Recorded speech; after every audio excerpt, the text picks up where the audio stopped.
You know, it's much easier to create a masterpiece if we know where we are going and what we're drawing. And at the Village, it's much easier to succeed if we all know what we're working toward. The lesson here with this silent masterpiece is to begin with the end in mind.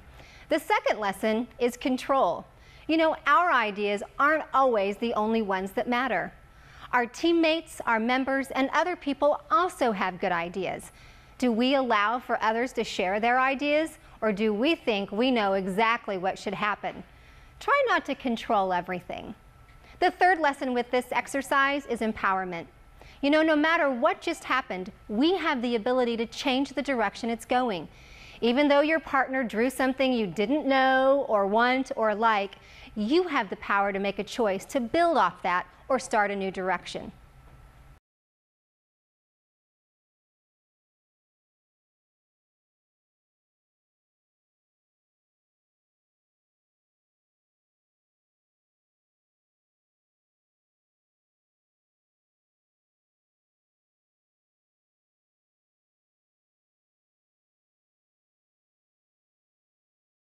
Passiveness is the reluctance or inability to confidently express what you think and feel. Aggressive communication and behavior, whether direct or indirect, results in a put-down of the other person, sometimes causing hurt, defensiveness, and even humiliation. You know, aggressive behavior doesn't take the other person's feelings or goals into account. Only the aggressor's goals are met, and this often generates bitterness and frustration in the workplace. And later, it returns as resistance. Assertiveness, however, is an alternative to the extremes of passiveness and aggressiveness. Assertiveness is confidently expressing what you think, feel, and believe, standing up for your rights while respecting the rights of others. Assertiveness is rooted in respect, respect for ourselves and respect for other people.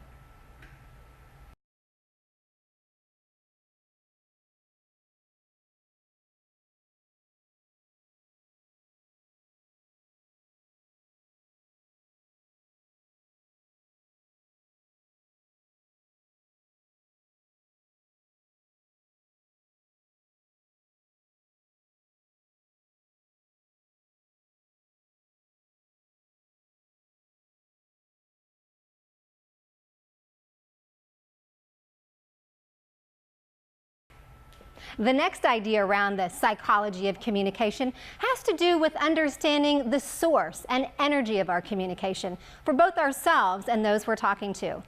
One of the biggest mistakes and assumptions we make is that others see the world the way we do and feel the way we do. But in actuality, we all see the world through a different lens or filter. And that filter helps us decide our attitudes and, of course, how we communicate. Let me show you through this formula.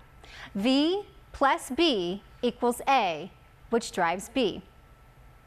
All of our behaviors, including our communication behaviors and styles, are all driven by our attitudes. Our attitudes come from our current set of values and beliefs. What creates our values and beliefs? Well, it's a combination of our family of origin, how and where we grew up and were raised, our impact moments, those major choices or events that are so significant, they change the way we see the world and our behaviors. Think 9/11. And lastly, our mentors. People in our lives and work who have influenced us along the way, but who aren't our parents. People like teachers, coaches, bosses, friends, peers, and the like. All of these combined create our filters and behaviors. So each person is going to communicate around things very differently. And once you understand this about yourself and others, your communication will be effective. You know, this often shows up in the workplace in what we call the curse of knowledge. When we know something in our minds, we have a vision, knowledge, or an image of something in our heads. And we unconsciously assume that others have that same knowledge. So we don't take the time to really explain things in simple terms or at their level.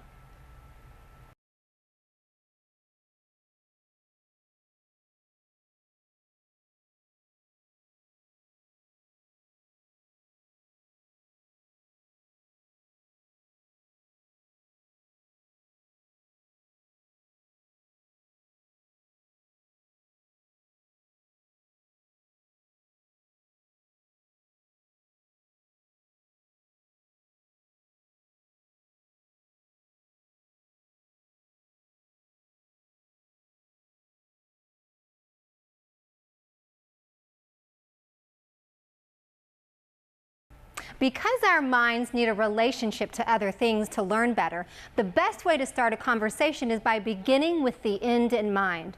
What are we working toward here? What's the big picture? What is the end result you want? If you start here and work your way down to the details, your listener will connect better to your ideas. Think of it like an ice cream cone. For instance, if I told you that I lived in house 283, what significance would that have to you? Probably none. But what if I said I lived in the Legends in house 283? Would that help? Probably not. Now, what if I said I lived in North Central, or how about North Central Phoenix? You know, if I was just meeting you on an airplane, I would say that I live in the United States, in the Southwest, in Arizona, in Phoenix, in the North Central area, on Dreamy Draw Drive, at the Legends in Unit 283. This is how the brain works best. Think about how you learn to outline things in school. You know, another way of looking at this in everyday life is when we eat. Restaurants don't have all the dishes in alphabetical order on a menu or randomly on the page. They put it in natural groupings. Another important structure tip. And like an ice cream cone, they list the categories, then the dishes, and then the ingredients. You know, if you don't have time to think about the end in mind or putting something into an ice cream cone format, at least remember this. Our minds can remember 3 things best. More than 1, more than 2, but not 4 or 5 or more. It all comes down to the way us humans process information. We've become proficient at pattern recognition by necessity, and 3 is the smallest number of elements required to create a pattern. This combination of pattern and brevity results in memorable content, and that's why the rule of 3 will make you a more engaging communicator. Think 3 Little Pigs, 3 Blind Mice, Goldilocks and the 3 Bears, the 3 Musketeers, the 3 Wise Men, the 3 Stooges. In baseball, you get 3 strikes and 3 outs. A traffic signal has 3 colors, and we measure things by using high, medium, and low. The United States Marines are big believers in the rule of 3 when it comes to getting things done and keeping people alive. The Marines experimented with 4 commands at once instead of 3, and retention and effectiveness took a nosedive.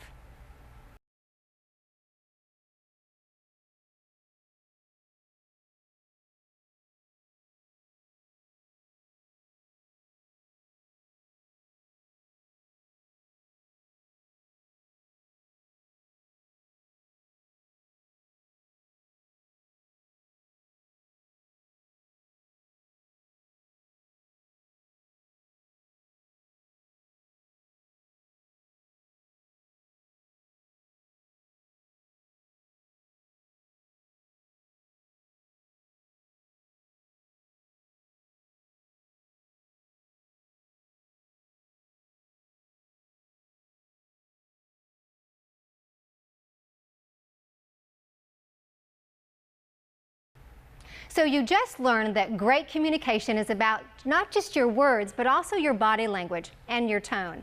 The old adage is true that it's not what you say, but how you say it that matters. So when it comes to body language, it reminds me of a recent piece of research done on measuring charisma. Yes, you can actually measure charisma. MIT's Media Lab created a device that measures charisma, which is so important in communication. What did they measure? Well, they measured posture. People who have great posture come across more confident. How's yours? They also measured gestures. People who are great communicators tend to gesture and use their hands more than others who aren't as effective.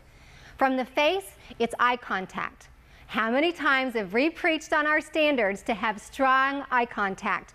And right eye to right eye is the strongest. And last but not least, a genuine smile. People who have charisma smile more, and their smile is more genuine, and you can see it in their eyes. Which president measured the highest in smile charisma?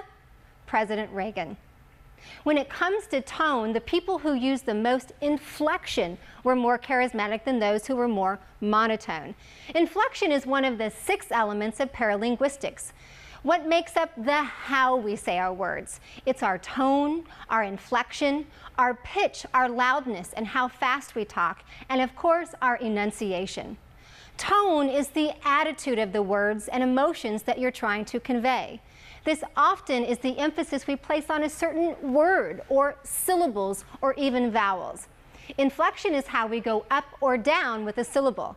The up and down of a syllable is important because it breaks the pattern of monotone. I had a great day would be much better to say, I had a great day. When a pattern is broken, we pay attention. Think of it being more dramatic in your communication, as if you were reading a child a book, but still keeping your authenticity. Pitch is the natural wavelength of our voices.